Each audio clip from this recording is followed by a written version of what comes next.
Diretsuhin na natin yung sample problem na to, no? Basahin na natin. The azimuth of the common tangent AB of a compound curve is 270 degrees and is 80 meters long.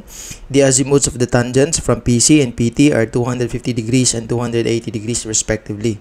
The first curve is a 4-degree simple curve based on a 20-meter chord, and if A is at station 40 plus 010, determine the stationing of PC, PCC, and PT. Okay, so ito yung figure natin, no? Dito yung lahat ng given. Ito yung AB natin, no? So we have A, then B. Ito yung the common tangent. Therefore, it's just the summation, no, ng T1 plus T2. So ito yung PC natin, which is yung line ng tangency niya. Itong line na to is 250 degrees na azimuth.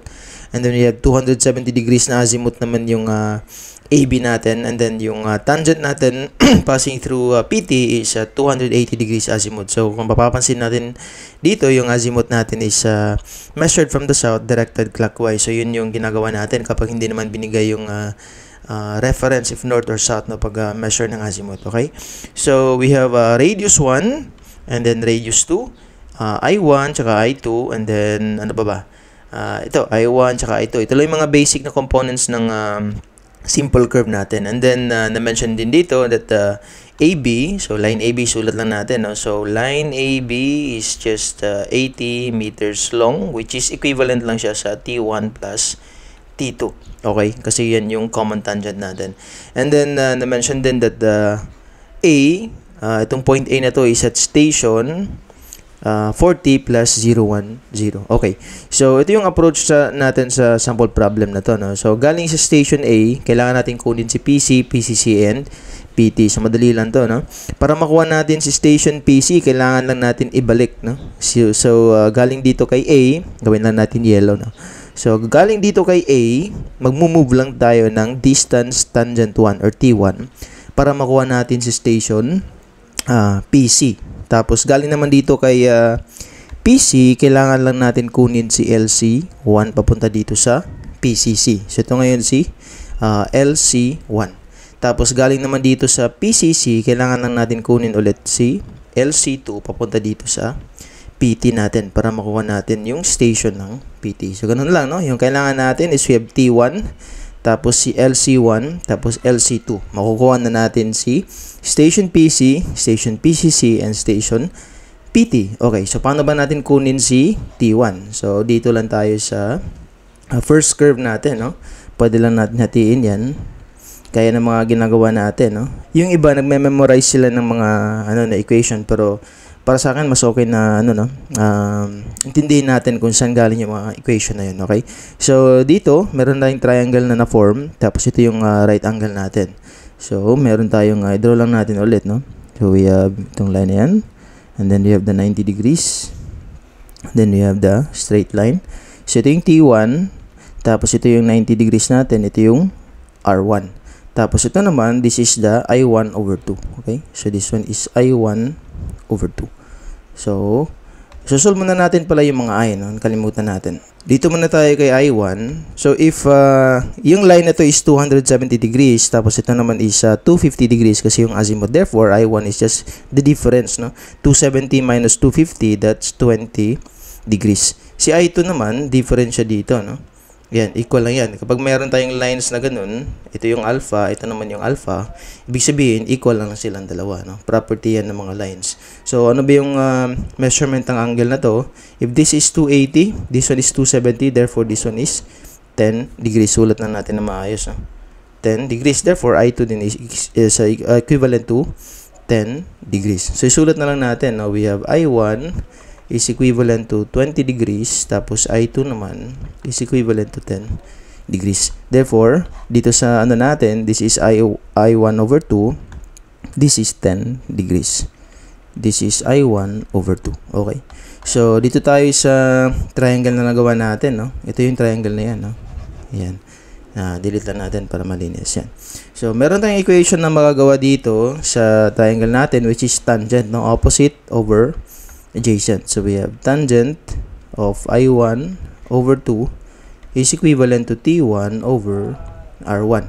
Tapos, hinahanap natin dito is T1. So, meron tayong equation for T1 as a function of R1. So, we have R1 tangent of 10 degrees. Tapos, kailangan na natin kunin si R1. So, paano ba natin kunin si R1? Of course, meron tayong information dito na chord basis, 20 meter chord basis. Tapos, 4 degree yung first curve natin. So, ano ba yung ibig sabihin ng chord basis? No? So, pag chord basis, meron kang isang simple curve na ang angle niya dito sa central angle is equivalent to D, or that's the degree, no? Tapos ito naman is 20 meters.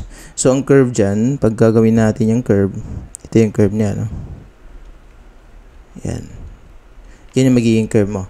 Tapos kung hatiin natin yan, hatiin natin. So this one is radius 1, ito naman is radius 1. So pag hatiin natin yan dito, this one is D over 2. So, ito yung right triangle. Ibig sabihin, ito yung radius 1. Ito ngayon ay 10 meters. Ito naman ay 10 meters din kasi mababisect yan. So, meron tayong triangle na ma-form, right triangle. So, sine. Sine yung gagamitin natin. So, sine of D over 2 is just equivalent to opposite over hypotenuse na R1. Okay. So, we have R1. Dito tayo sa R1 is just equivalent to 10 meters divided by sine D over 2. Hindi natin is 4 degrees kasi yun yung binigay sa atin. So, therefore, sine 2 degrees. Kasi 4 over 2, that's 2. Okay. At D equals 4 degrees. Yun yung given. So, meron na tayong value for R1 which is equivalent to 10 meters. Dito tayo sa calculator natin. Divided by sine of 2. That's 286.54. 286.54 meters. Tapos, yan yung gagamitin natin dito sa first equation natin. So, that's 286.54 meters tangent of 10 degrees. So, we have the tangent 1 now. Multiply lang natin agad, no? Tangent of 10. We have 50.52. Okay? So, we have 50.52 meters. Ganun lang, no? That's T1. Ngayon, para makuha natin yung station ng PC, kailangan lang natin i-subtract yung station A, T1, no? Subtract na T1 papunta dun sa PC. So, dito na natin isulat, no? So, yung station PC is just equivalent to station A minus T1. So, we have 40 plus 010 minus 50.52 meters. Therefore, we have station PC is just equivalent to, subtract na natin, 40,010 minus 50.52. That's 39,959. So, we have 39 plus 959.48.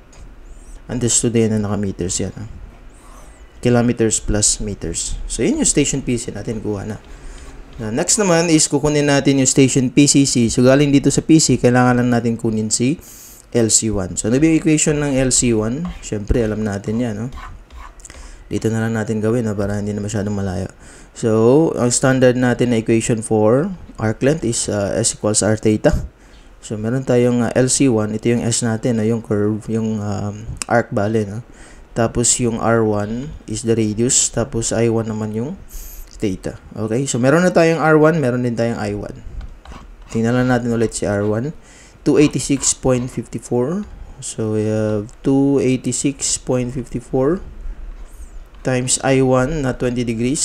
So, we have 20 degrees. Tapos, ko-convert lang natin para mawala na yung degrees, no? So, meron na tayong LC1. Madali lang, no? 286.54 times 20 times pi divided by 180. That's 100.02 yung LC1 natin. Oops, 0.02 meters. So therefore, dito na rin tayo sa gilid, no? Dito na lang sa baba, yung station ng dalawa na. So we have station PCC equals station PC plus LC1.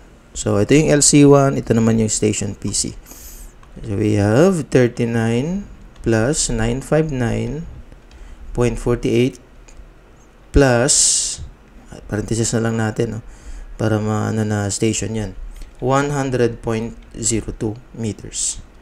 Therefore, station PCC is just equivalent to, we have 39,959.48 plus 100.02.